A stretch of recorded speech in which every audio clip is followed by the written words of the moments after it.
otra vez la situación cada vez peor del corazón.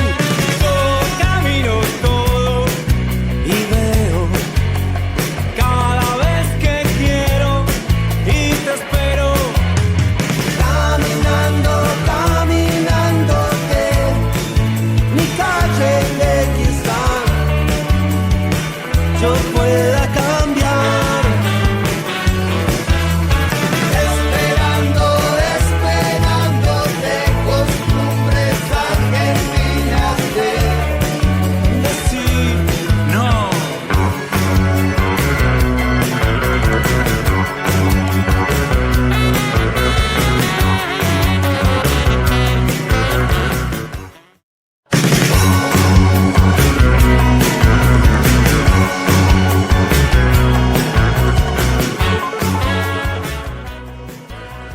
Bienvenidos a Doctrina y Realidad Justicialista, este programa que se caracteriza por hacer entrevistas sobre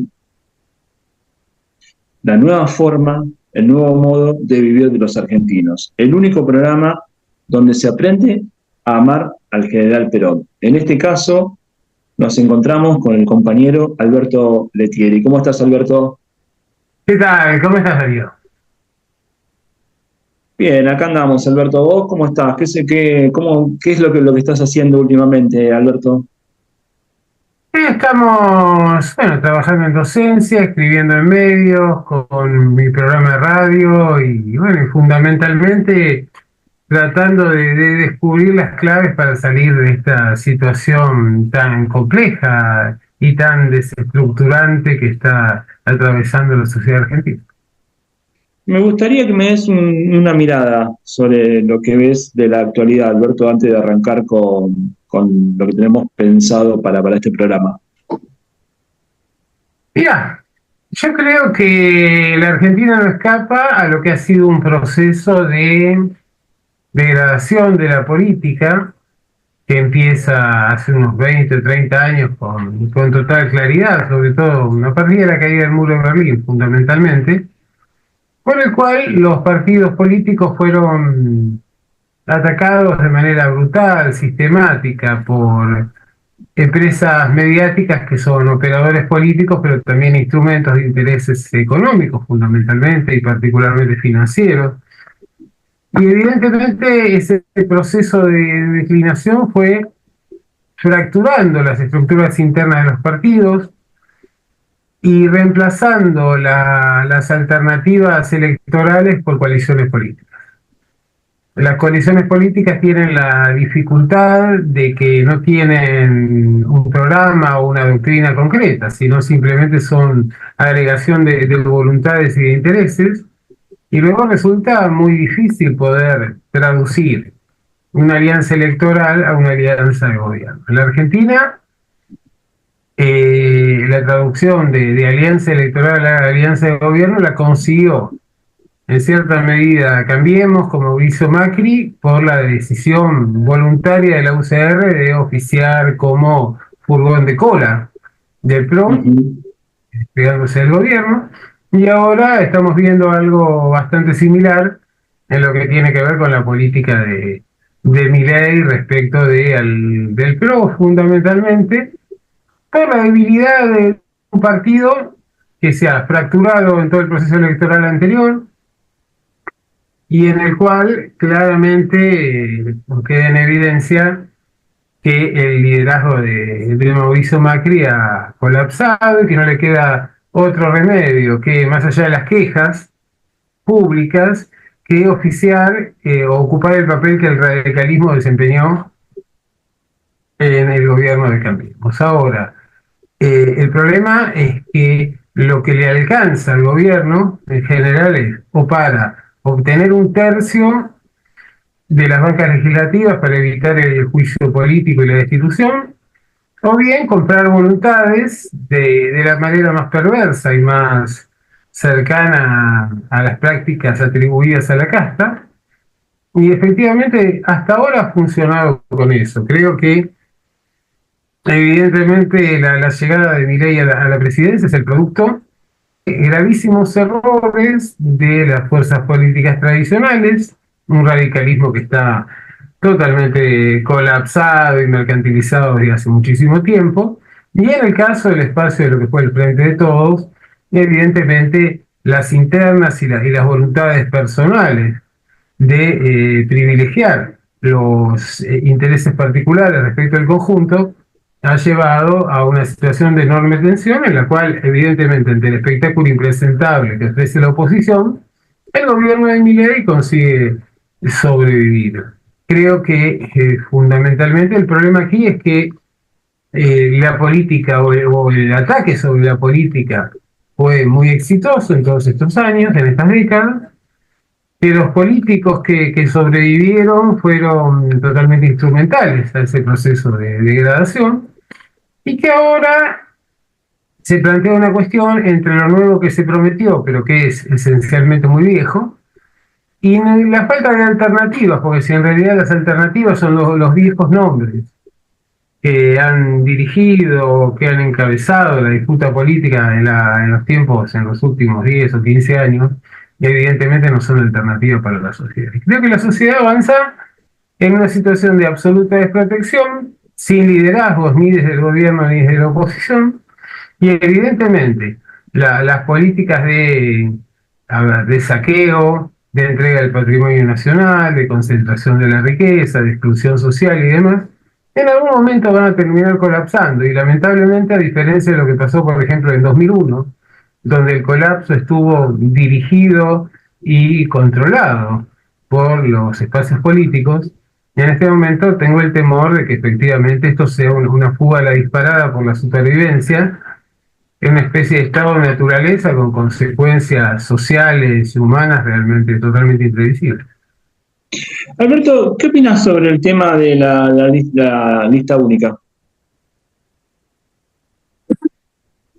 Mirá, algunos plantean que la lista única es un gran avance porque impide, por un lado, el accionar de los punteros políticos, el robo de boletas y demás, y que de alguna manera va a potenciar las fuerzas más pequeñas o más minoritarias. En otros casos se plantea que va a debilitar la incidencia de las candidaturas nacionales respecto de las provinciales. Yo creo que es un gran riesgo. En realidad creo que efectivamente al coexistir dos sistemas, el de boleta única y el sistema electoral tradicional, vamos a tener dos lógicas electorales totalmente distintas. Uh-huh. El hecho de haber sacado ese botón en la boleta que permitía votar las listas en todos sus cargos de manera uniforme, que impusieron los partidos más pequeños, en realidad creo que genera un riesgo de atomización de la política realmente muy grave, porque en realidad, por un lado le quita a las candidaturas nacionales su capacidad de negociar y de incidir en los espacios provinciales, municipales y demás.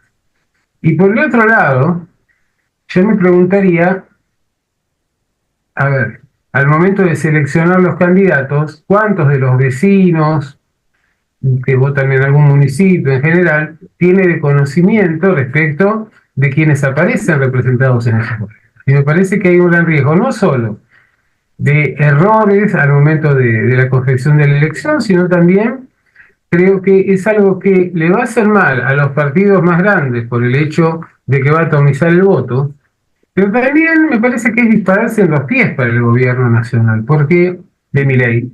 Porque en realidad, si vemos el resultado de la elección anterior, solo Milei conseguía arrastrar tras de sí votos en otras categorías. Cuando se presentaba en Libertad Avanza con sus candidaturas bastante impresentables y con recorridos de lo más heterogéneo, terminaba derrotado y nunca llegaba al 5 o 6% de los votos en los casos más excepcionales. Entonces, creo que es un gran riesgo y es un avance más en el proceso de degradación y de condena de la política. Y me parece que eso me preocupa porque creo que tendríamos que apostar a tratar de conseguir que la herramienta de la política vuelva a ser una herramienta de transformación de la sociedad y no una herramienta de fragmentación y de convalidación de la supremacía de los fuerzas. Y Alberto, con respecto al veto de Milei al presupuesto, perdón, al presupuesto universitario. Mira, el presupuesto universitario, en realidad, de financiamiento implicaba el 0,14% del presupuesto nacional, no era nada, no implicaba nada. Si lo sumamos al de los jubilados, que era el 0,44, llegamos más o menos a la misma cifra que el Estado dejó de recaudar por eliminar el impuesto de bienes personales. En realidad lo que está mostrando es un sesgo de clase, claramente, y una voluntad de subordinar, de pauperizar al conjunto de la sociedad y demostrar que efectivamente los mecanismos de la democracia no sirven para garantizar los intereses de las mayorías populares. Milei no tiene nada de demócrata, tiene una concepción monárquica del poder, incluso dinástica, por lo que estamos viendo con la aparición ahora de su hermana y la idea de buscar una alternativa en ella o una complementación, pero es una concepción dinástica que no es diferente a la que tenía Cristina, que tiene Cristina, respecto de Máximo y tratar de instalar esta idea de continuidad intrafamiliar. Y a mí me preocupa esto porque en realidad se están aceitando los cañones, digamos, se está preparando o se está planteando una nueva grieta entre Cristina y Milei, digamos, encabezada por dos sujetos que en realidad no son precisamente cultores de un pensamiento ni de conductas democráticas, que además consideran la negociación política como una debilidad, que plantean fundamentalmente la imposición, la presión, el ahogo, el tema del látigo y la chequera como forma de generación de mayorías. Y creo que lamentablemente las fuerzas y los actores que pretenden presentarse como representantes de un pensamiento más republicano, más democrático, desmienten absolutamente en la práctica esa pretensión a partir de la enorme debilidad que manifiestan en sus acciones o el hecho, me parece que no hay vía del medio, y aquí creo que está el problema, porque en la medida en que avance este proyecto todavía más y que se pauperice todavía más nuestra sociedad y que las carencias sean mayores en términos de educación, de salud, de transporte y de vivienda y todo lo que está acompañado a esto, creo que no tenemos alternativa dentro del sistema como para buscar un recambio. Porque Sí.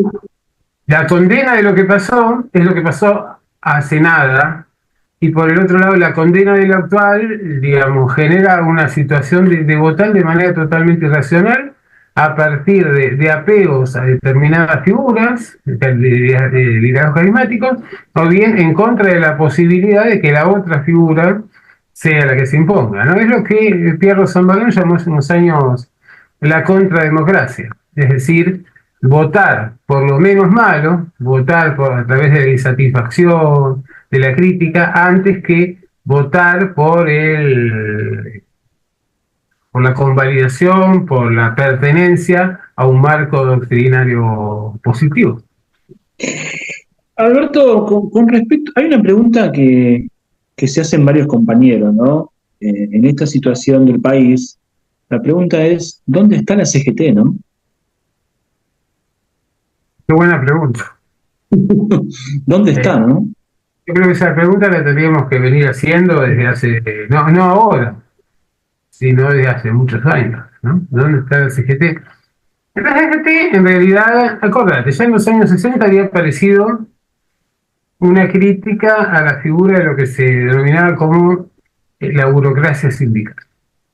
Una burocracia que era una corporación que jugaba a partir de sus intereses y que en realidad no siempre en defensa de los intereses de los trabajadores, pero que en definitiva generaba, digamos, ciertas condiciones básicas para que los trabajadores asalariados pudieran sobrevivir o tener ciertos niveles de ingreso y de vida aceptables. El problema es que en la medida en que desde los años 90 o 80 se fue produciendo un proceso de informalización del trabajo y que en realidad cada vez son menos los trabajadores en blanco representados por sindicatos, el universo que representa la CGT es cada vez más pequeño por su determinación de no representar a los desocupados. Algo que se están revisando en estos días, pero con 30 años de retraso. Entonces, evidentemente, el universo de representación de la CGT es mucho menor que en otras épocas, y fundamentalmente lo que vemos con los dirigentes sindicales, en su mayoría, salvo excepciones muy loables, es el hecho de tratar de cuidar los kioscos del mismo modo que lo han hecho los políticos, y que lo siguen haciendo los políticos, impidiendo la aparición o la consolidación de liderazgos de recambio, ¿no? de nuevas melodías. En ese tema de la nueva melodía, decime qué pensás con respecto a esto de si el peronismo necesita una nueva canción. Que hubo una respuesta, ¿no? A eso, que la respuesta fue, si querés una nueva canción, bueno, eso Sí. lo que se cantó en un... Sí, así que se va. Bueno, realmente yo creo que la política tiene ciertos sectores absolutamente decrépitos que intentan, digamos, fortalecerse en el marco organizacional que han conseguido conservar, pero que a mí me digan que en realidad nunca se debió a un apoyo ajeno, que el líder de esa agrupación que ofrece su canción para que pudiera acceder a la presidencia del PJ provincial o ser diputado, generar liderazgo, me parece una burla. ¿No? Del mismo modo que se nos burla Milei en la cara, yo siento cuando veo cuáles son estas acciones que se hacen desde estos sectores, de la cámpora. Fíjate que es interesante esto, ¿no? Porque creo que el peronismo surge en un contexto concreto, ¿no? Surge a mediados del siglo a mediados del siglo XX, en el marco de la definición de la Segunda Guerra Mundial, y en un contexto particular, donde más o menos la mitad de las sociedades estaban compuestas por obreros industriales, y básicamente esa clase obrera tenía una potencialidad enorme en la medida en que era el motor de las economías. Las estructuras sociales eran bastante simples. Había un sector del campo, había un sector comercial o de servicios, y luego teníamos el sector obrero con un peso muy significativo, y en ese contexto pudo consolidarse el Estado de todos lados y un tipo de estado de bienestar que fue el que generó el peronismo claramente en nuestro país. ¿Verdad? Que sí. Perón da una solución concreta, con la doctrina peronista, con la idea del movimiento y demás, a una problemática que era propia de su época. Es más, Perón en los años 60 lleva adelante un proceso de actualización doctrinaria acorde a los cambios que ha experimentado el mundo. Desde la actualización doctrinaria de Perón hasta ahora han pasado más de 50 años. Y esto es muy interesante, porque el peronismo nunca tuvo una figura legítima a quien se le reconociera la capacidad de reformular algunos aspectos en términos programáticos y de doctrina acorde a los cambios que se daban en la sociedad. Hoy tenemos sociedades atomizadas, fracturadas en multiplicidad de grupos, con predominio de los intereses económicos sobre el Estado, estados totalmente colapsados, subordinados, fracturados, ineficientes, y después tenemos un sector de trabajadores, no solo de obreros que es minúsculo, y de trabajadores que en blanco, que también es muy limitado respecto de los trabajadores informales. Entonces, evidentemente, Perón da una solución acorde a la época que le toca vivir, e incluso anticipa muchas de las problemáticas que van a dar en las sociedades. Pero evidentemente me parece que resulta indispensable replantearse algunas cosas, porque efectivamente simplemente con las herramientas de los años 50 o los años 60 no es sencillo poder tratar de afrontar las problemáticas de las sociedades contemporáneas. Alberto, entrando un poquito en el tema si se quiere, histórico. ¿Cómo era el contexto cuando nace el peronismo, si se quiere, o cuando por allá por los años 40, ¿no? Del siglo pasado? Era un contexto muy especial, era una sociedad con un altísimo nivel de concentración del ingreso en pocas manos, donde fundamentalmente los sectores agrarios tenían el control de la situación, y evidentemente en ese control de la situación tiene una disputa interna a partir de, por un lado, los intereses tradicionales de la pampa húmeda asociados con Gran Bretaña, y por el otro lado la emergencia de un nuevo sector oligárquico en el noroeste del país, que tiene profundas vinculaciones con los Estados Unidos y que incluso tiene sociedad en términos de extracción de petróleo y de algún tipo de producciones. Entonces, esa ruptura interna que se da dentro de la oligarquía, en el marco de un contexto de empobrecimiento generalizado, de sobreexplotación de los trabajadores.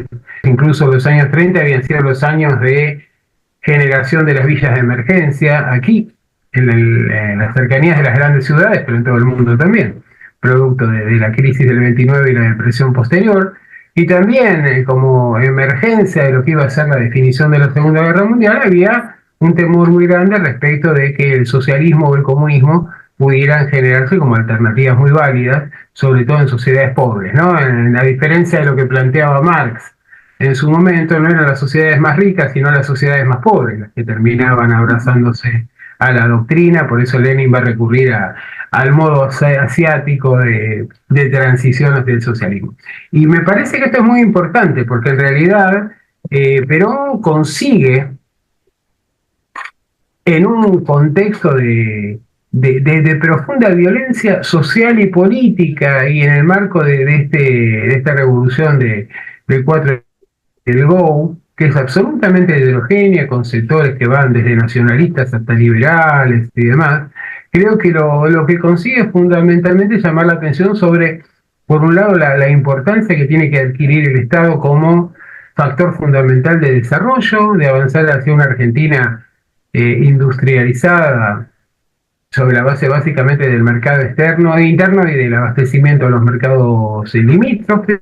Y también esencialmente el hecho de que la mejor manera de evitar la caída en el colectivismo consiste en tratar de reconocer la dignidad del trabajador, del humilde, y darle o garantizarle condiciones de vida y trabajo justas. Y fundamentalmente el hecho de reemplazar la práctica de la dádiva, la práctica de la caridad, por la práctica de el acceso a un empleo digno con contraprestaciones. Esta idea de que cada uno debería producir un poquito más de lo que consumía, alejándonos de toda forma de asistencialismo social. Me parece que efectivamente este es un cambio determinante en un contexto internacional que es bastante imprevisible, ante la alternativa de la posibilidad de que se dispare rápidamente una tercera guerra mundial, que finalmente no tuvo lugar.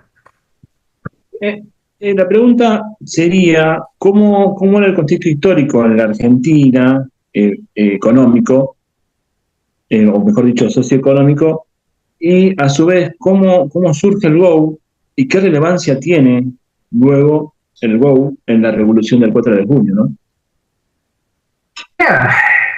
En realidad es un contexto de crisis.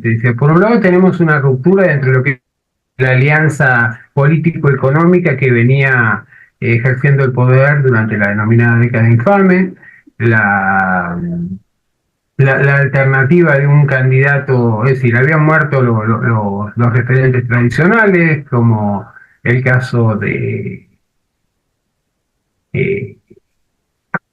Marcelo de Alvear, el caso de Agustín Justo, que de alguna manera representaba una visión un poco más amplia en términos de alianzas sociales, y efectivamente la alternativa de que un candidato salteño que tenía vinculaciones muy estrechas con los Estados Unidos y que pudiera torcer la alianza tradicional de la oligarquía argentina, generó resquemores y una situación de profundo conflicto intraoligárquico por parte de la pampa húmeda tradicional.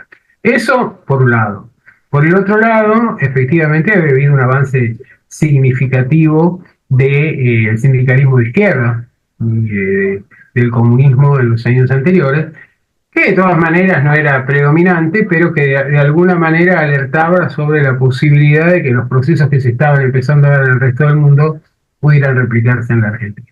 Y me parece que en ese contexto hay también, producto de la guerra mundial, una profundización ya desde los años 30 de las tendencias nacionalistas, tanto católicas como laicas, que plantean formas mucho más autoritarias en términos de ejercicio del poder, de práctica de la violencia y demás. Ese pensamiento nacionalista extremo es el que va a caracterizar al GOU, pese a la heterogeneidad de sus componentes. ¿Por qué? Bueno, porque en realidad hay una generación de jóvenes oficiales que se siente llamada a salvar a la patria, entre comillas. Y me parece que algunos pretendían salvar a la patria, otros no tanto, pero creo que Perón advierte con enorme claridad que lo fundamental es dejar que esas diferencias internas se desgasten en el rodaje de las luchas, de las confrontaciones, y tratar de apostar a generar desde el Estado una organización sólida y unificada de los trabajadores a través de la vinculación con la CGT. Y yo creo que esto es fundamental, porque mientras había algunos que estaban peleados, digamos, exclusivamente centrados en las disputas palaciegas, hay otros que, como en el caso de Perón, fundamentalmente lo que intenta es armar estructuras sociopolíticas para tratar de confrontar con el nuevo mundo y la situación de cambios en el cual Gran Bretaña ya no iba a ocupar el lugar que desempeñaba antes, pero que además, efectivamente, quien iba a ocupar ese lugar era una potencia que era competidora de la Argentina en términos de su producción agrícola. Y me parece que este es el punto esencial, ¿no? Que es el hecho de que Perón, por un lado, viene desde fuera de la política, hace una crítica terminante respecto de la casta de la época, digamos, pero lo hace, digamos, a partir de ser algo diferente, ¿no? Porque yo creo que la diferencia, Milei es por ahí lo último de lo viejo, es el punto de colapso de lo decrépito. En cambio, me parece que en el caso de Perón se advierte lo distinto, que es el hecho de alguien que en un contexto internacional de guerra y de posguerra que va a ser complicada, aplica los conceptos de táctica y de estrategia propios de la disciplina militar al arte de gobierno. Y esto me parece que es fundamental porque la revolución peronista no pasa por las armas, sino que pasa por la transformación de la sociedad, la transformación de las estructuras productivas y demás.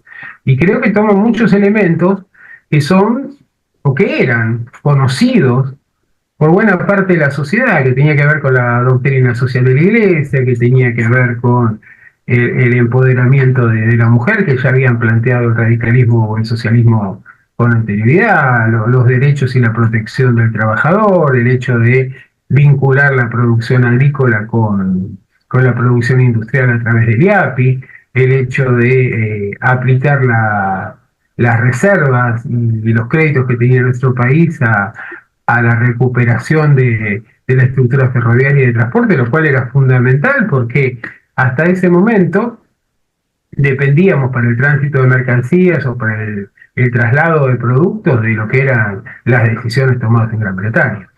Y a partir de acá lo que vemos es una soberanía, una decisión de ocupar espacios territoriales estratégicos a través de políticas de fundaciones, de poblamientos, provincialización de territorios nacionales. Perón lleva adelante una tarea realmente formidable y una tarea que está orientada básicamente a que la Argentina pueda pretender emerger de una situación semicolonial a convertirse en una potencia o por lo menos a tener un reconocimiento muy significativo en el contexto internacional, lo cual reafirma con su tesis de la tercera posición. Alberto, ¿cuáles son los acuerdos que hace la Revolución del 4 de junio para mantenerse en el poder? Y ahí podemos introducir otra pregunta que es, ¿cuál es la transformación que comienza el general Perón desde la Secretaría de Trabajo y Previsión, ¿no?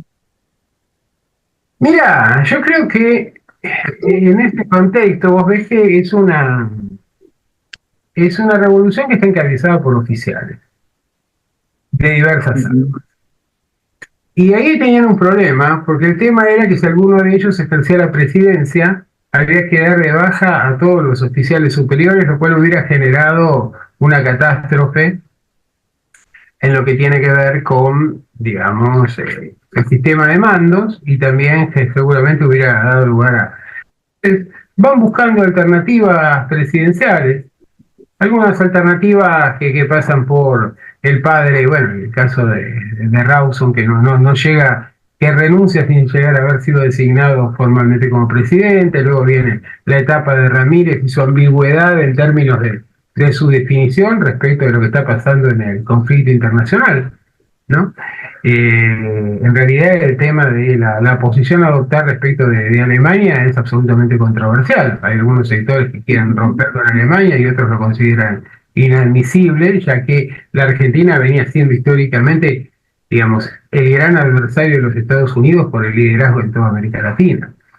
Entonces, ese es un gran problema y finalmente, bueno, el hecho de las decisiones de Ramírez que terminan alejándolo y permitiendo el acceso de Farrell en un oscuro general sobre el cual Perón tenía claramente una influencia muy significativa y un pasado compartido. Pero me parece que lo esencial aquí es que la disputa facciosa llega a tal Ujú. nivel dentro de lo que es la cúpula del GO que de alguna manera se desentiende en lo que para ellos no son cuestiones primordiales, como por ejemplo básicamente lo que tiene que ver con las políticas sociales del movimiento obrero.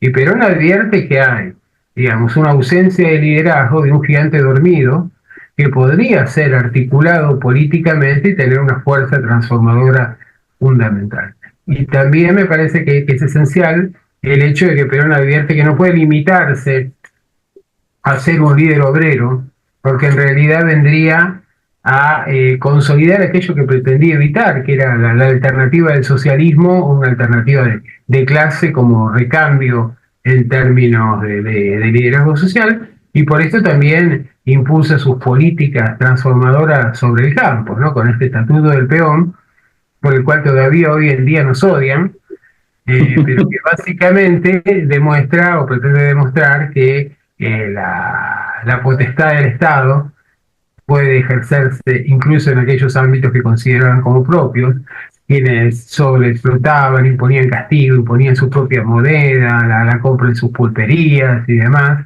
y efectivamente yo creo que ahí hay un cambio determinante. Entonces, me parece que evidentemente Perón siempre va a tener contradicciones, iba a tener objetores al interior de lo que había sido el GOU y dentro del sector militar y buena parte de las clases propietarias. Pero creo que Perón consigue a través de el hecho de esta transformación que genera en el ámbito del trabajo, de la producción y de la organización política de los trabajadores, consigue la evidencia pública de un respaldo que, digamos, en caso de su ausencia podía resultar incontenible en la medida en que se tratara de volver a la nostalgia pre-43. Y ahora una pregunta que también podría ser dos preguntas en una, que es, ¿cuáles eran las posiciones de los gremios en ese momento, pero a su vez, cuál es el acercamiento que busca Perón con los sindicatos que cambia la matriz del Estado? Pero eso me gustaría que me lo respondas en el próximo bloque, ¿te parece? Todo gusto. Vamos a una pausa y ya estamos regresando con Alberto Letieri en el único programa donde se aprende a amar al general Perón. Vamos a una pausa y ya estamos regresando.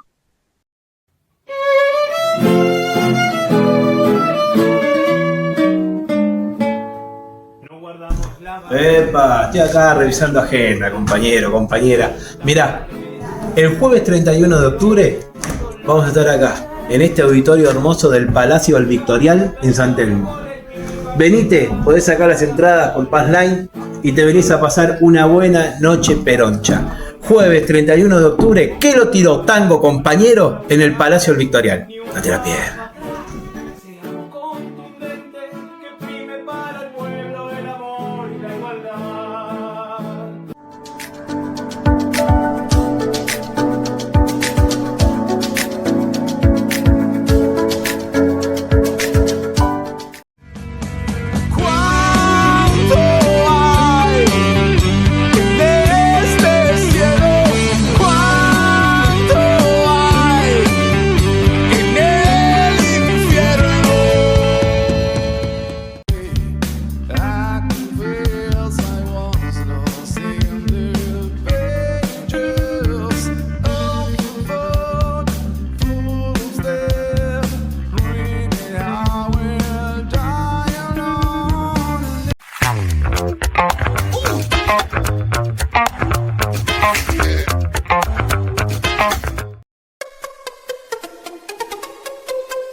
Don't you know, pump it up.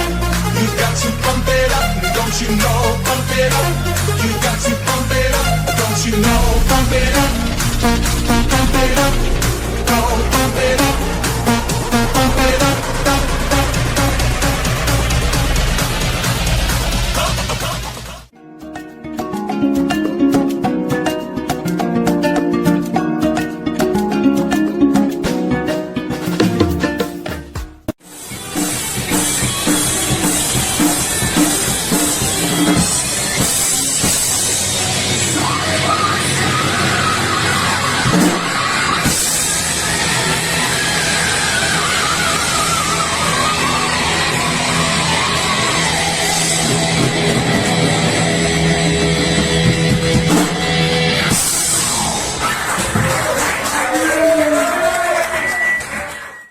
Let's do it for the frustration, aggravation, masturbation.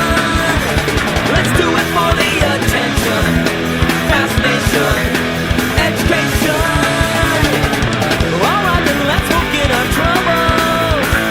Start over right like others run.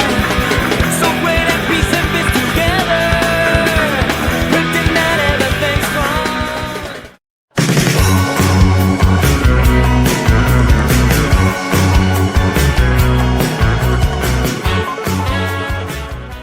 Y continuamos en Doctrina de Realidad Justicialista, seguimos con el compañero Alberto Letieri.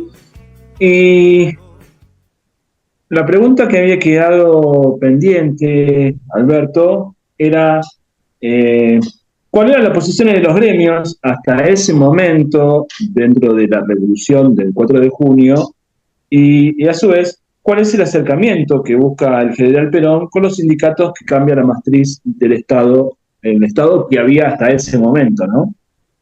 Mirá, Perón tiene una enorme habilidad al momento de conseguir generar una vinculación con los trabajadores, de alguna manera salteando la intervención de las conducciones. Es decir, básicamente lo que le demuestra a los trabajadores es que el Estado no es un enemigo, sino que puede ser un aliado fundamental en lo que tiene que ver con la mejora de sus derechos, sus condiciones de vida, sus salarios y demás. Y lo demuestra a través de las mejoras que va estableciendo desde accidente de trabajo, aguinaldo, los licencias por embarazo, etcétera, etcétera. Entonces ahí se planteaba un problema para los sindicalistas, que era el hecho de que esos sindicatos habían vivido de la confrontación, o en el contexto de la confrontación con el Estado, y veían siempre en el Estado un enemigo, en la lógica del anarquismo, por ejemplo. Ahora, los sindicalistas tenían un problema, y el problema era que si se posicionaban en contra de Perón Estado, sus afiliados iban a abandonarlos por el hecho de que efectivamente Perón les había demostrado que podía trabajarse junto con el Estado y obtener grandes beneficios en lugar de permanentemente recurrir a la lucha, y estaba bastante presente lo que había sido todo el exterminio del anarquismo durante el 19 hasta el 23, durante el gobierno de Irigoyen. Entonces, por esta razón vamos a ver que algunos autores, como el caso de Misiones Peña, dicen que el peronismo contrarrevolucionario, bla, bla, bla, que volvió a los obreros conservadores o demás. Yo creo que los trabajadores fueron esencialmente pragmáticos y sus dirigentes entendieron de que si querían ser representativas, mantener su representación, debían subirse a la ola y no ponerse en contra.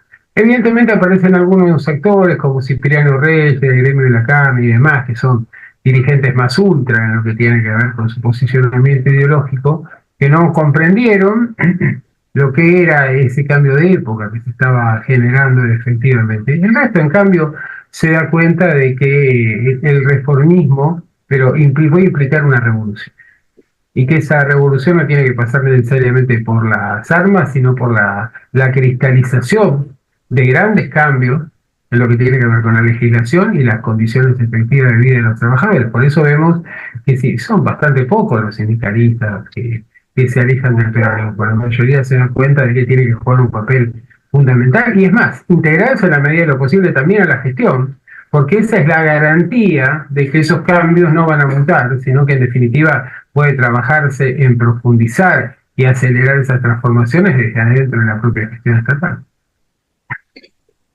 Alberto, ¿de dónde se nutre la doctrina justicialista? Obviamente, Perón dice que la toma del pueblo argentino, pero la pregunta sería, además, ¿de dónde se nutre? ¿Cuáles serían digamos, los lugares filosóficos que toma? ¿Y por qué la doctrina es esencialmente cristiana y orientada a lo social, no?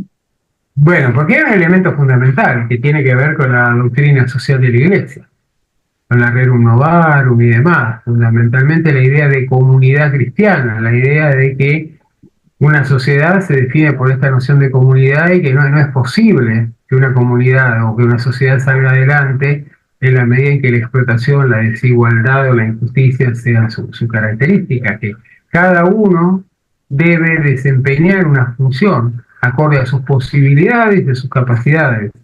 Es decir, no igualarnos ni deshumanizarnos o desindividualizarnos como planteaba el socialismo, sino fundamentalmente el hecho de que cada uno desde su lugar podía jugar un papel fundamental en el proceso de impulsar el crecimiento y la creación de una gran Argentina. Entonces, este elemento es determinante. La idea de compañeros, la idea de compartir el pan, que es propio de lo que es la última cena de Jesucristo, ¿no? Y también hay otros elementos que son claros, que están presentes. Es decir, Perón lo que va a hacer es tomar a cargo el Departamento Nacional del Trabajo, luego lo convierte en dirección, finalmente va a terminar como ministerio, pero ese departamento tenía fines estadísticos hasta ese momento y a la vez de recopilación de informaciones y de legislaciones laborales, y Perón hace un uso realmente sistemático de estos aportes.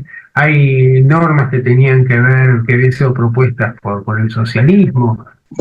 Digamos, Perón va a tomar una serie de fuentes de elementos. El primero es que asume en la Dirección Nacional del Trabajo, que era una oficina con fines exclusivamente estadísticos y de recopilación de legislaciones, de artículos sobre cambios en las legislaciones laborales a nivel internacional, y va a ser un uso muy generoso realmente de esto. Además, nadie quería un cargo tan menor como el de un departamento convertido en una dirección y que tuviera como universo de aplicación a los trabajadores.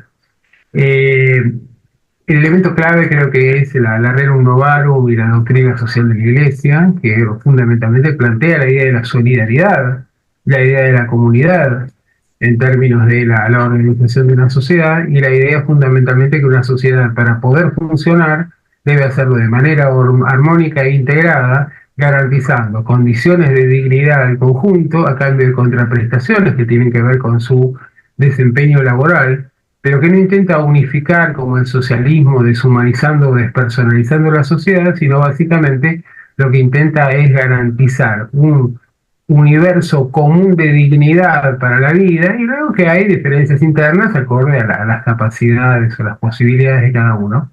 A diferencia de lo que planteaba el socialismo digamos, de uniformar y despersonalizar o deshumanizar a la sociedad, aquí lo que se plantea es lo inverso, digamos, unas condiciones de vida dignas para el conjunto, con la exigencia de una contraprestación laboral, pero también la posibilidad de la superación a partir de generar los canales adecuados para la movilidad social ascendente. De ahí la construcción fabulosa de escuelas, lo que tiene que ver con la gratuidad de la universidad pública, la creación de la universidad obrera, es decir, todos elementos que posibilitaban la movilidad social y que generaban la inducción por la superación. Esto es realmente fundamental. Y después hay otros elementos que tienen que ver con normas legislativas que sin éxito había propuesto el socialismo respecto del trabajo femenino o de algunas garantías en términos de los trabajadores. Con este conjunto de elementos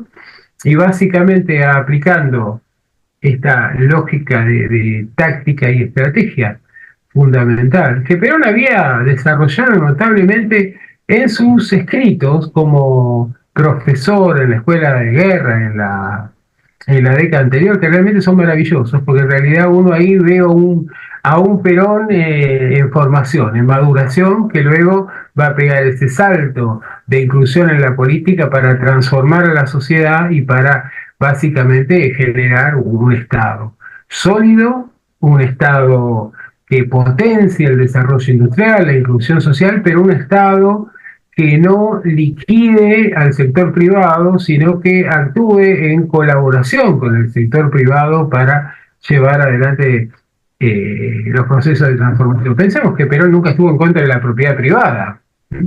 Lo que sí estuvo en contra es de lo que tenía que ver con por ahí, el latifundio, o lo que tenía que ver con el hecho de, digamos, la exacerbación de la propiedad en términos de sus diferencias. Por eso piensa en un Estado como redistribuidor de riquezas y de tratar de impulsar la justicia social en lo que tiene que ver con la puja distributiva en el contexto de la sociedad. Pero de ninguna manera podemos ver al peronismo como un movimiento clasista ni nada de esto, sino fundamentalmente lo tenemos que ver con un movimiento nacional en el cual distintos sectores de la estructura social se ven absolutamente beneficiados, eran los más postergados, pero también sectores comerciales, pymes, etcétera, y a la vez sin que se tocaran los derechos adquiridos de los sectores más concentrados en términos de la propiedad, aunque efectivamente tratando de imponerles la autoridad estatal, la tasación de impuestos más adecuada, etc.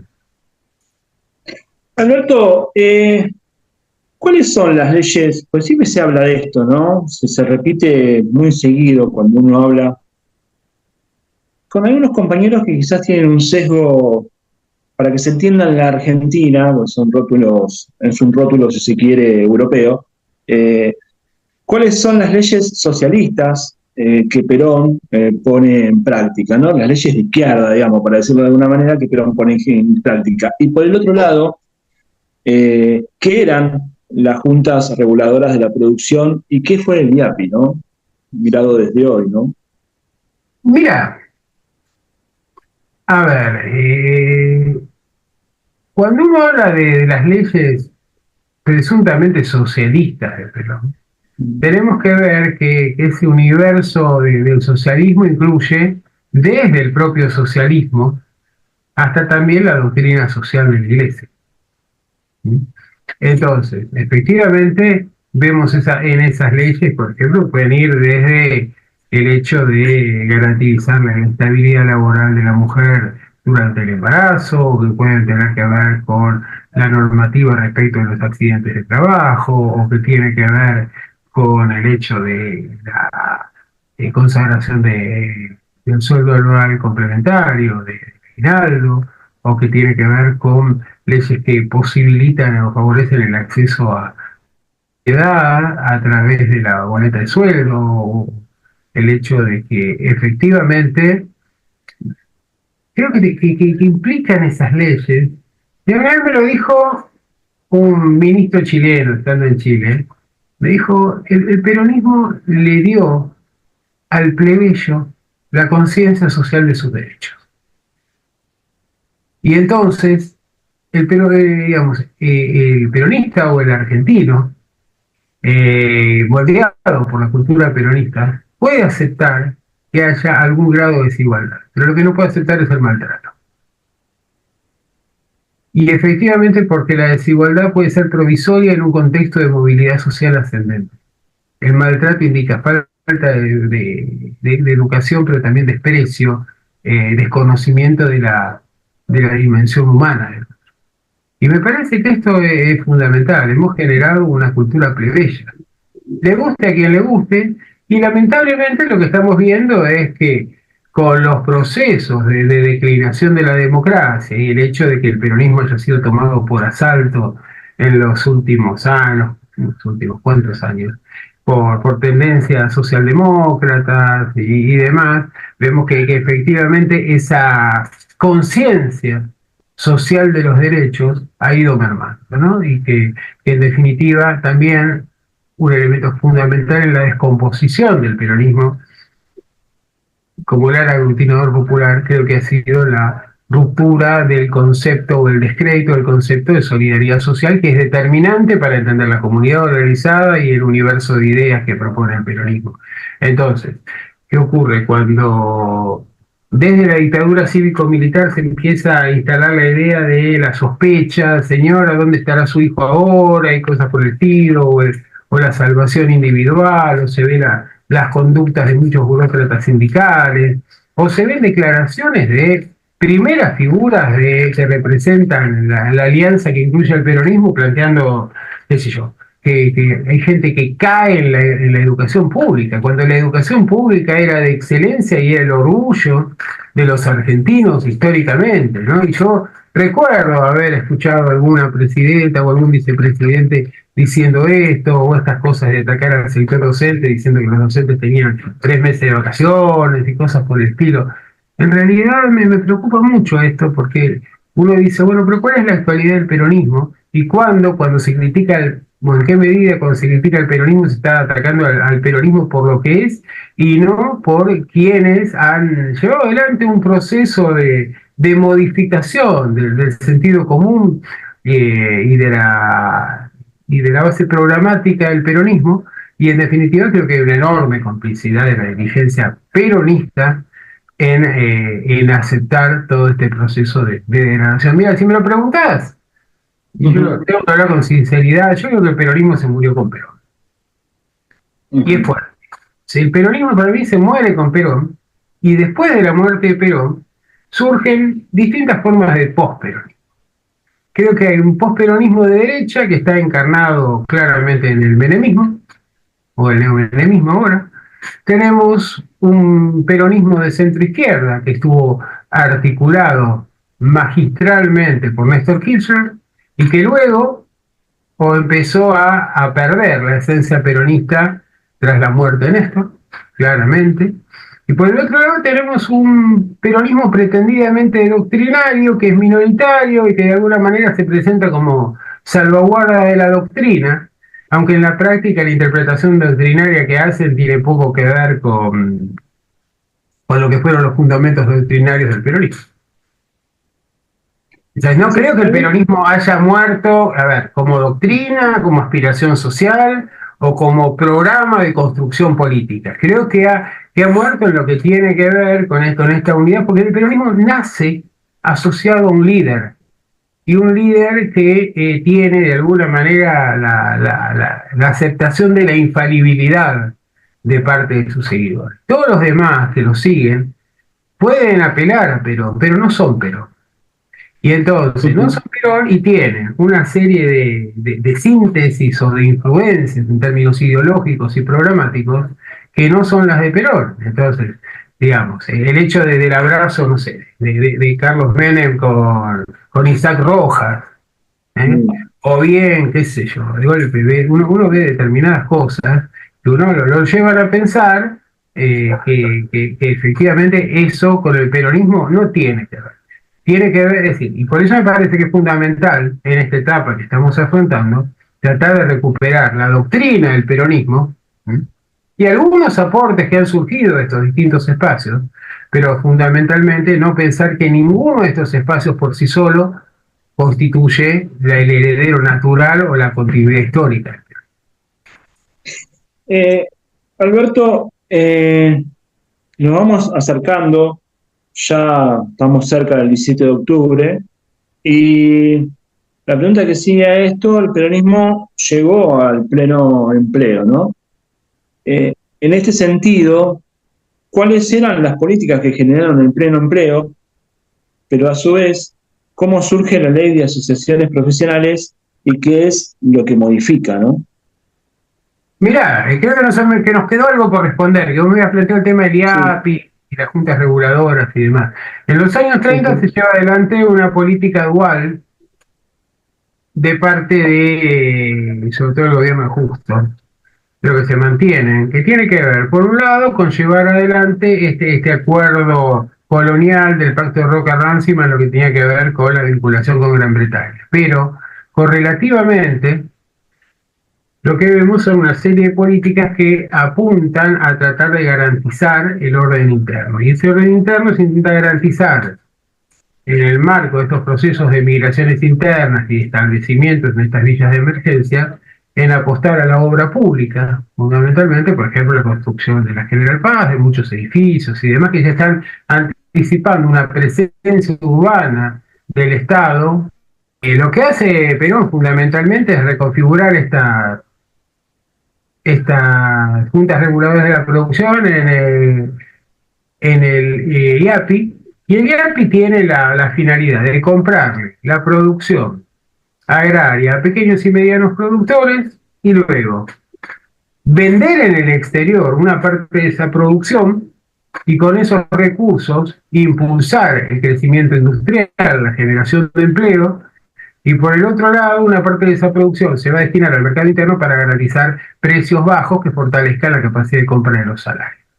Entonces, evidentemente, entre la potencialidad productiva y un Estado con fondos, con recursos, que está recuperando todo lo que tiene que ver con el sistema de vialidad interior y a la vez impulsando la producción industrial, subsidiando empleos o generando un abaratamiento del acceso a materias primas o la compra de maquinaria, llegamos a esa situación en la cual Perón va a visitar una cárcel a principios de los años 50 con el padre Petinato como jefe del sistema carcelario, y va y están en las cárceles vacías y le dice, ¿pero qué hicieron? ¿Prepararon todo para mí porque venía de visita? Y le dice, con un 3% de desocupación general no hay chorros. Y bueno, Vale. efectivamente, este es el punto, ¿no? Que se olvida, digamos, de que puede ser que haya gente que por vocación sea amiga de lo ajeno, pero en general es la necesidad, es la destrucción del empleo digno, es el destrato lo que llevan a esta situación. Después me habías preguntado sobre el tema, perdóname, que tenía que ver ¿Cómo surge la ley de asociaciones profesionales y qué es lo que modifica? No, yo creo que fundamentalmente acá es la necesidad de generar un marco regulatorio para el sistema productivo y también fundamentalmente para la actividad sindical.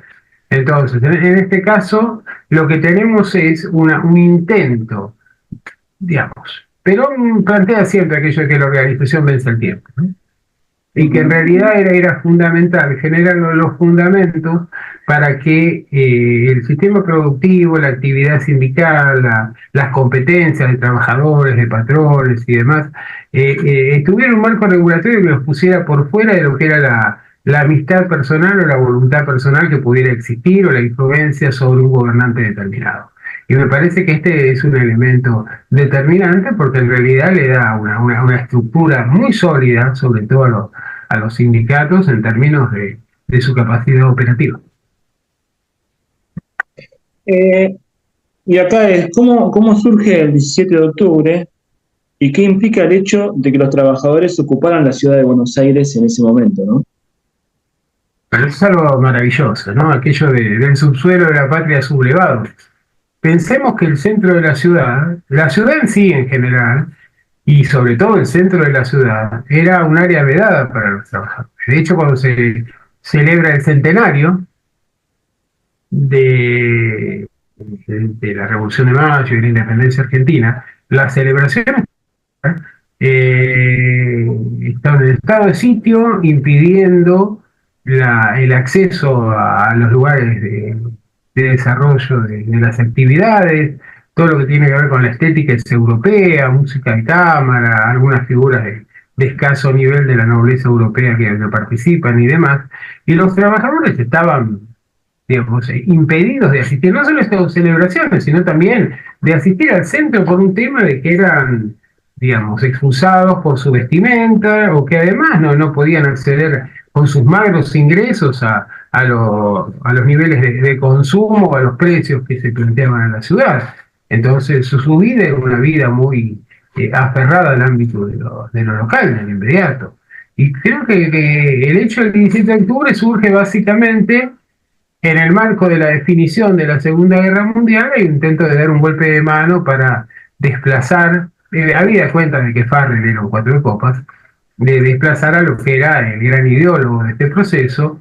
Farrell no demuestra demasiada disposición a respaldar a Perón. Perón es encarcelado. Había habido una marcha por la Constitución y la Libertad en el mes de septiembre auspiciada, entre otros, por el embajador norteamericano, Spiel Braden, y todos los partidos que iban desde el comunista, el radical, conservador, liberales, socialistas y demás, de toda la esencia, el punto de partida del gorilaje, digamos, en la Argentina. Ante esto, Farrell determina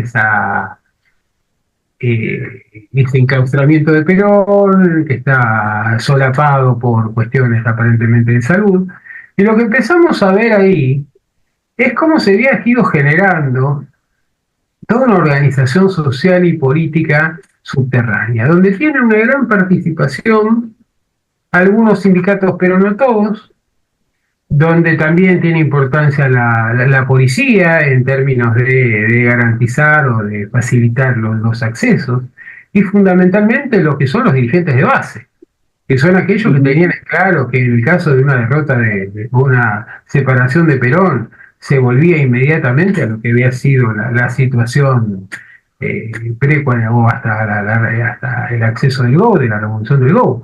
Entonces, son estos sectores. Después hay una serie de mitos. No es una organización, digamos, no es un movimiento que haya sido organizado por la CGT. El paro de la CGT era para los 2 días siguientes, sí por algunos dirigentes sindicales. Y tampoco tiene ninguna participación de Evita, que en ese momento todavía no ha adquirido la trascendencia en términos de figura determinante, ni mucho menos. Y lo que se ve es básicamente que es imposible frenar esa marea humana de aquellos que, digamos, con malicia se los presenta refrescándose con las patas en la fuente de Plaza de Mayo, pero que expresaban a los trabajadores que tienen la determinación de apoyar y de respaldar hasta las últimas consecuencias a su líder, porque en la supervivencia de su líder está la propia. Y aquí creo que hay una cuestión a tener en cuenta. Y si uno ve los actos de Perón del 43 al 45, sobre todo que eran los actos presenciales que él llevaba adelante en sindicatos y en espacios productivos, uno ve cómo asisten los trabajadores, ¿no? Los trabajadores van con su mejor ropa, van con una camisa limpia, van con un pantalón, es realmente unos trabajadores, una clase obrera que ha sido dignificada y que ha mejorado sus niveles de ingreso y que muestra su respeto y su agradecimiento por el líder, ¿no? Y también creo que hay otra cosa que es fundamental en Perón, y es el hecho de que en esos diálogos que él mantiene con los trabajadores se nota la empatía, porque Perón le habla al pueblo en el lenguaje del pueblo. Y le da entidad al pueblo y le permite participar del diálogo. Y en aquel momento, ese día donde hacía tanto calor y la audiencia lo insta a quitarse el saco, él queda en camisa igual que el resto. Y esta idea del descamisado que tanto, digamos, abominó toda la oposición, marcó justamente la calidad humana y la dimensión carismática y natural de un líder que tenían claro que no era a través de la vestimenta como uno conseguía el afecto ni tampoco diferenciarse de los demás, sino que claramente el liderazgo pasaba por otro lado, pasaba por el hecho de comprender e incluso muchas veces de anticipar lo que eran las demandas que no podían expresar o no habían podido expresar los sectores trabajadores. Alberto, ¿quiénes se alinean en la Unión Democrática?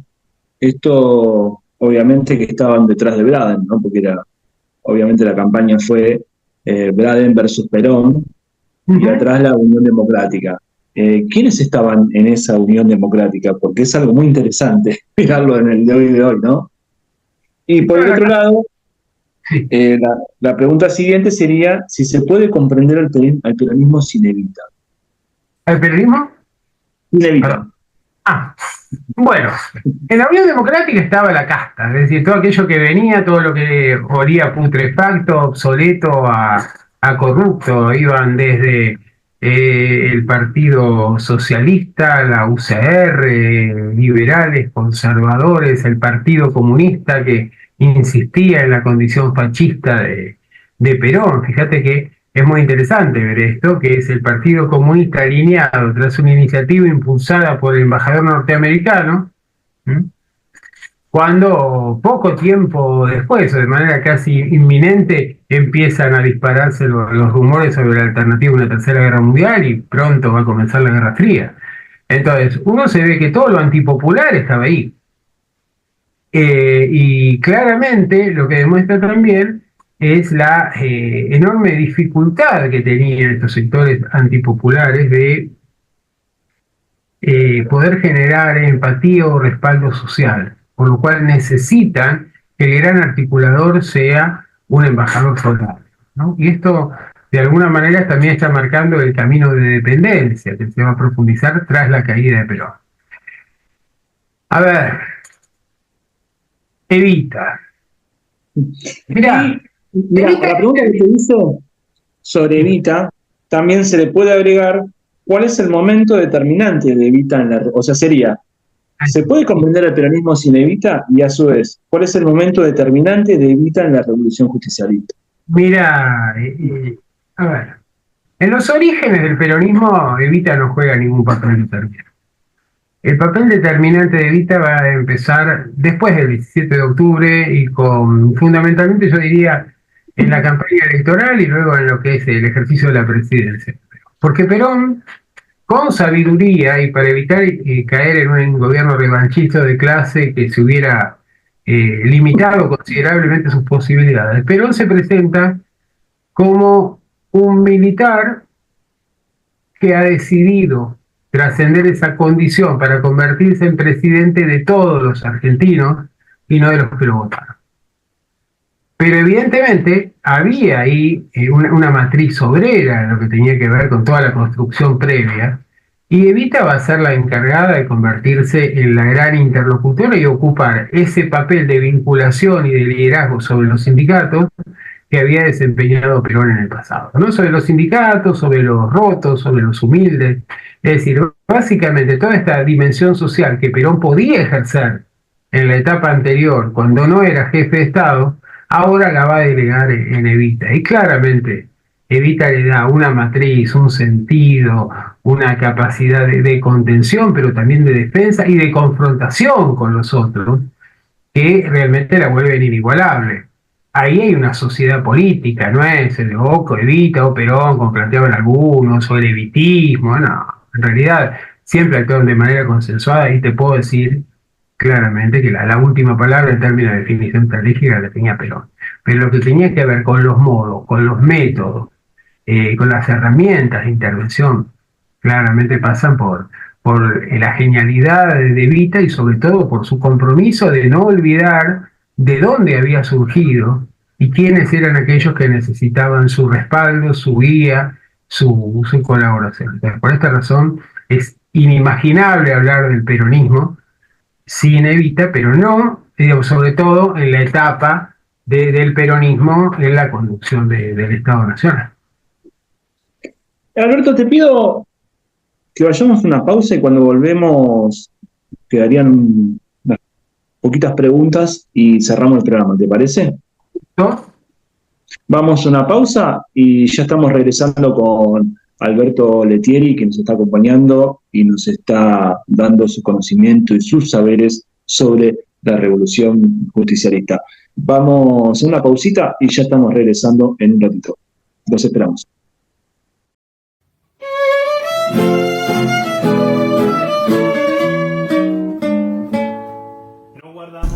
Epa, estoy acá revisando agenda, compañero, compañera. Mirá, el jueves 31 de octubre vamos a estar acá, en este auditorio hermoso del Palacio del Victorial en San Telmo.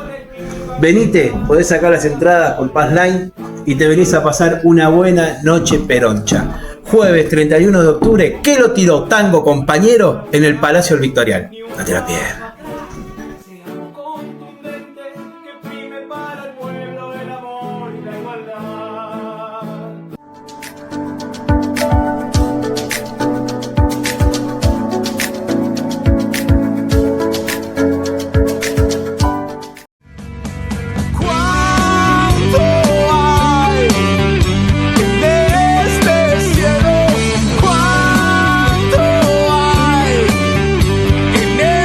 el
Y continuamos con Doctrina y Realidad Justicialista. Y ahora la pregunta en Doctrina y Realidad Justicialista, el único programa donde se aprende a amar al general Perón. La pregunta que te voy a hacer ahora, Alberto, tiene que ver con cuánto hay de verdad en aquello de que Evita, en 1951, compró armas al príncipe de Bélgica con la idea de armar a los trabajadores. ¿Y qué es lo que sucede? ¿Qué es lo que le dice Perón, no? Porque hay todo un mito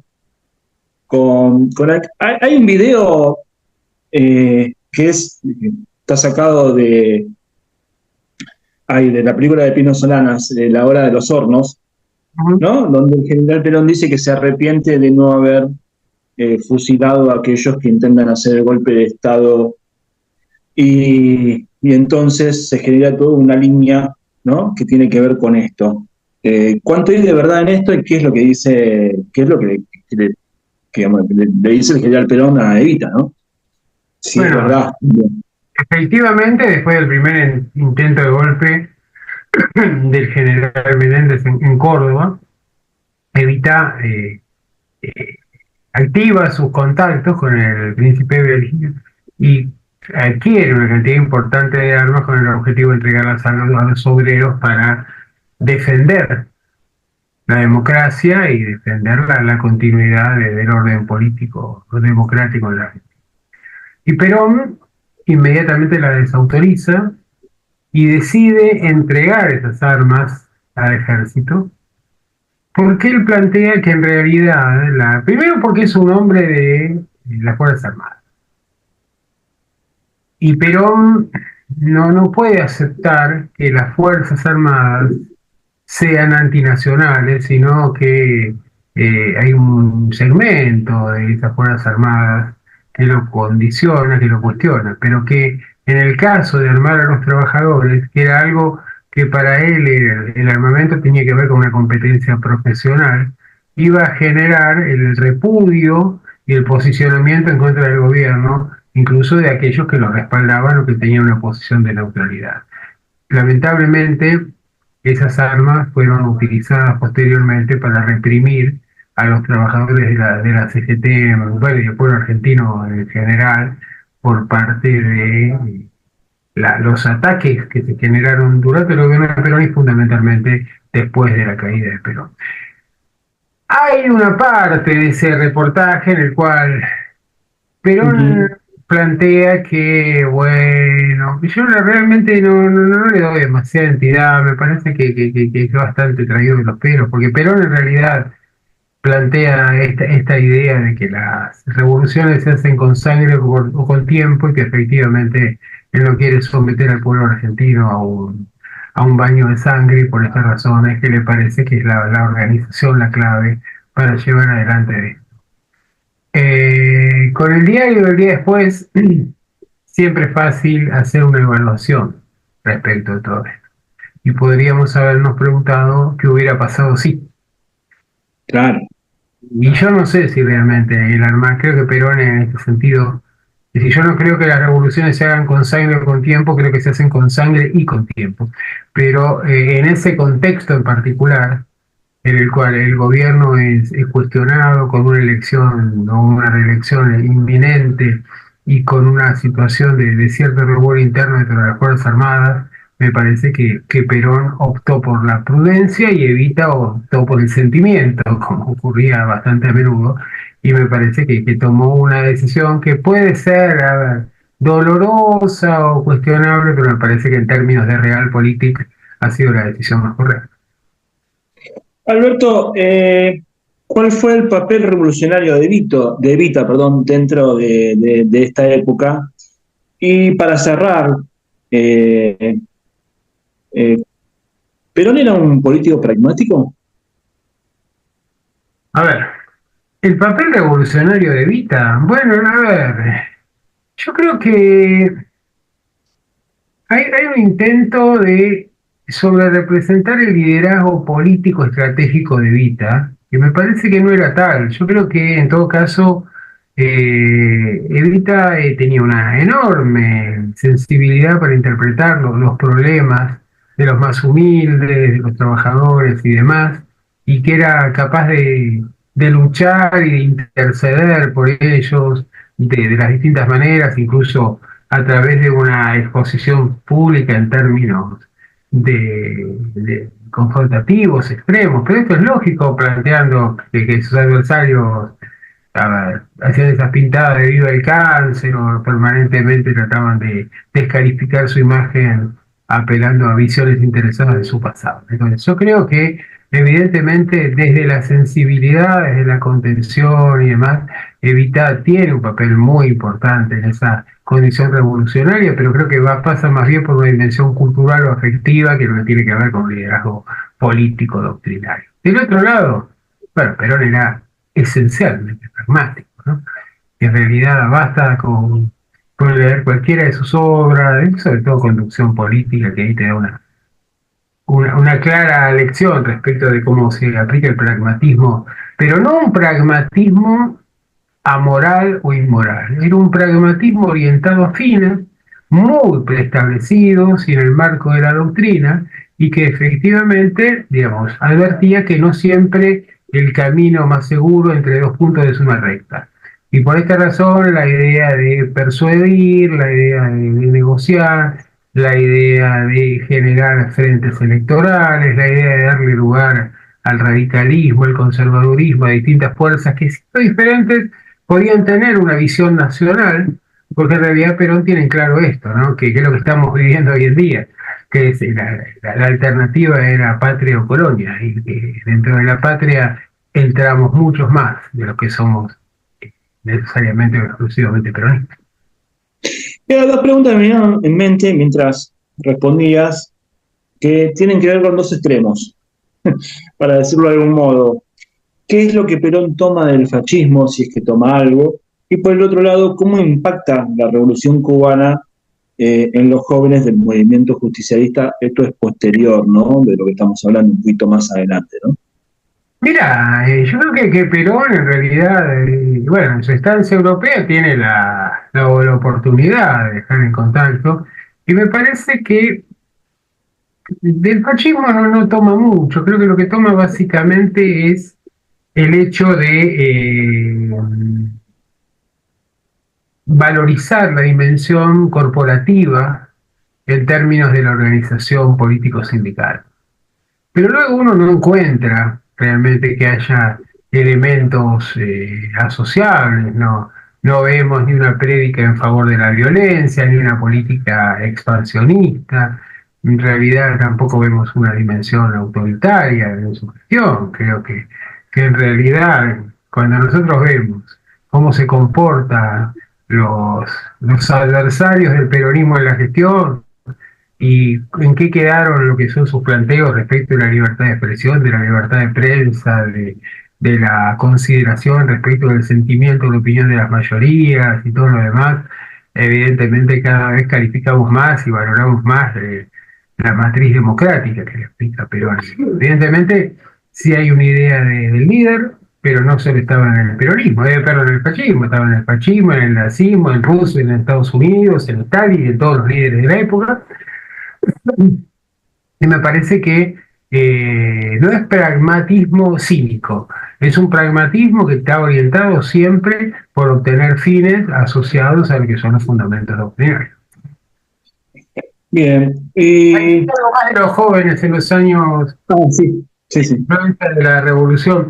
Mira, la influencia de la revolución es muy significativa en todos lados, en todo el mundo y en América Latina en particular. Y efectivamente lo que vamos a ver es que con la ausencia física de Perón y los cuestionamientos que surgen desde algunos sectores de la CGT y del peronismo, de tratar de construir el peronismo sin Perón y demás, evidentemente, digamos, hay como una especie de clima de época. Y hay un clima de época que está asociado a que los hijos de las familias antiperonistas, casi todos ellos profesionales y demás, se dan cuenta que el discurso democrático contra Perón había sido una mentira absoluta, que la corrupción realmente transitara por estos otros espacios que integraban sus familias, lo mismo la entrega a través de la integración al Fondo Monetario Internacional y demás, y entonces, de alguna manera, generan una ruptura que está influenciada claramente por el espíritu de década y la emergencia de la juventud como actor social determinante en los años 60.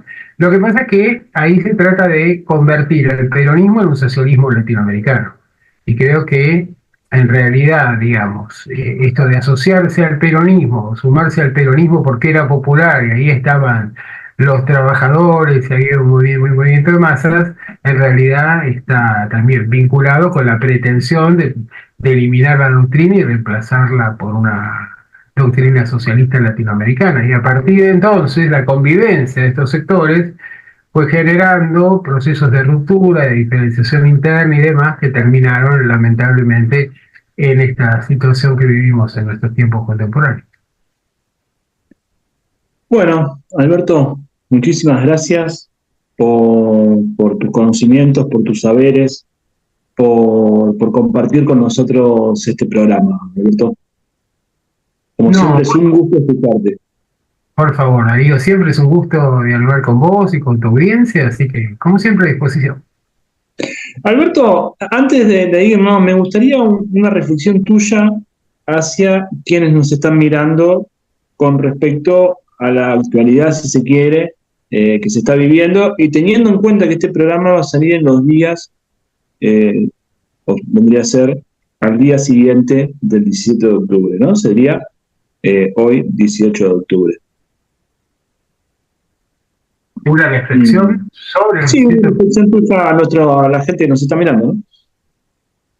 Creo que el 17 de octubre marcó un punto de inflexión en la historia argentina claramente que permitió emerger no solo un nuevo liderazgo y un nuevo proyecto de nación independiente, autónoma, industrializada, con inclusión social, movilidad social ascendente, alianzas y latinoamericanas y demás, sino también la emergencia de un actor social fundamental que tiene que ver con el movimiento obrero y que tiene que ver con la incorporación de sectores no urbanos a esta nueva dinámica de transformación. Creo que efectivamente, si bien yo decía antes que me parecía que el peronismo había muerto con Perón, en cuanto a fuerza política, ¿no? En cuanto a la actualidad doctrinaria, ojo, me parece que tenemos que aprender de esto, pero fundamentalmente Perón dijo un par de cosas, ¿no?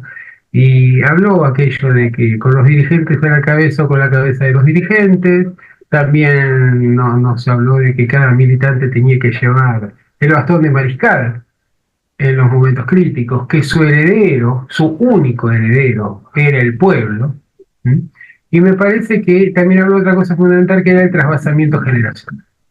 Y me parece que es indispensable llevar adelante un proceso de renovación de las estructuras partidarias, de los liderazgos a nivel territorial, y fundamentalmente también creo que hay que tocar una nueva canción, lo cual no implica que no tenga muchos acordes de la vieja, pero me parece que es fundamental llevar adelante un proceso de actualización en términos doctrinarios y programáticos que resulta fundamental. Creo que la hora del final ha sonado para muchos, que no se animan o no aceptan el hecho de que la historia nos corre a todos en algún momento, y me parece que, digamos, con la complacencia de quienes se intentan eternizar en los liderazgos o en contra de esa voluntad, ese proceso va a llegar.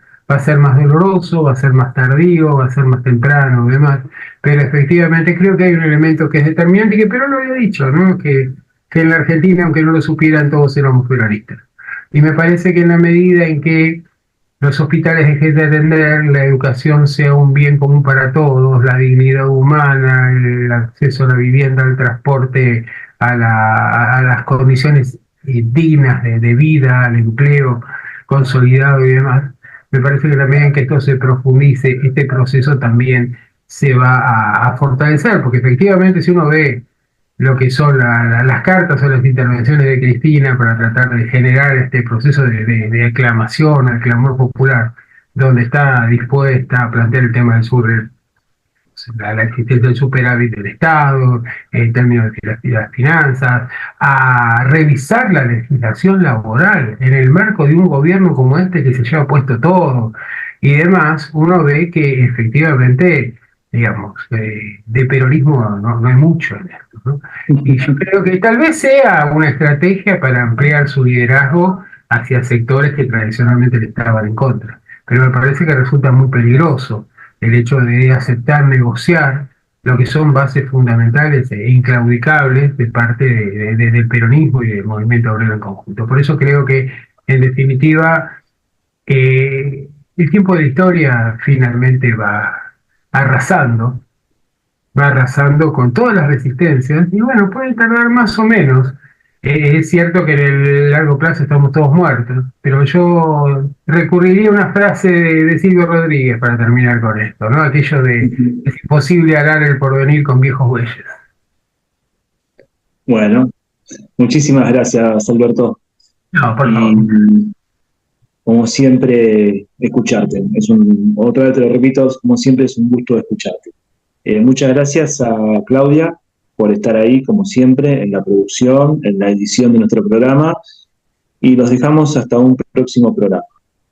Y este programa, la verdad que lo había pensado con Alberto, porque me parece que está bueno volver a ver cómo nace el peronismo, pero también qué es lo que sucede en esos primeros años del peronismo, que es algo que me parece que nos tenemos que poner a pensar los peronistas cuando volvamos a tener un gobierno peronista. Un gobierno peronista, ¿no? No progresista, ni esas cosas raras que aparecen por ahí, como diría algún dirigente, ¿no? Sino un gobierno peronista. Podrías cambiar el nombre que quedara como Ganando Amigos. Claro, exacto. Bueno, chao, nos estamos viendo, Alberto, nos estamos viendo, Claudia, nos estamos viendo a todos. Nos vemos hasta el próximo programa. Muchísimas gracias.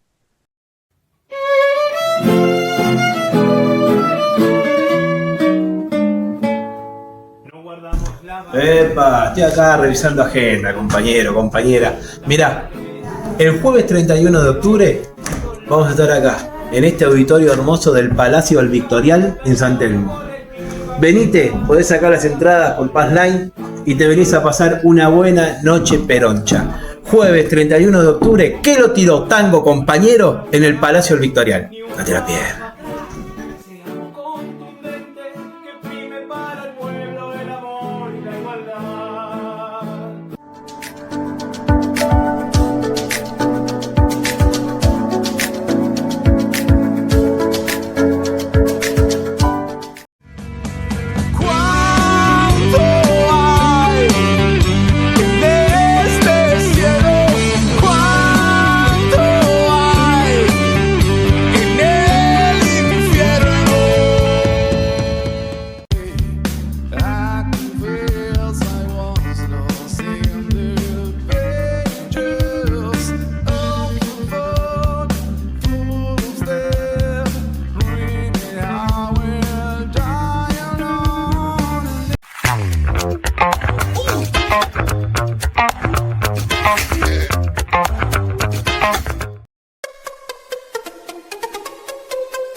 Don't you know, pump it up, you got to pump it up. Don't you know, pump it up, you got to pump it up.